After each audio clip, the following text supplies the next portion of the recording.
Figaro fans, how you doing? You know, I love these little cars just as much as you do. Most of us here have grown up with them, but there's nothing that we hate more than seeing them go to the great scrapyard in the sky.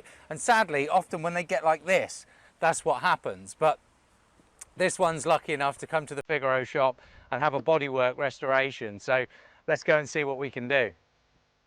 The first thing is to strip the car down so we can really assess what the damage is. It's often hidden under the chrome.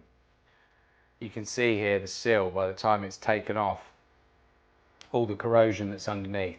And as with many Figaros, it's around the sill, the boot floor, but it's all good. We make all the panels, anything is savable, and that's what we did with this one.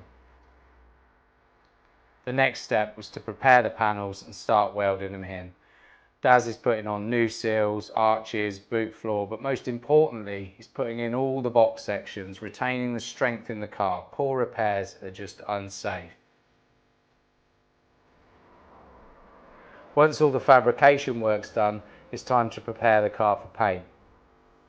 First with some filler, and then a really thick coat of primer so we can get that really nice shine on the paint finish.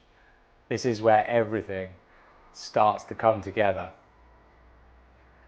After loads of work, we can finally get the car in the paint oven. Get the oven to the right temperature so the paint cures properly, and then it's time to put on that amazing shine.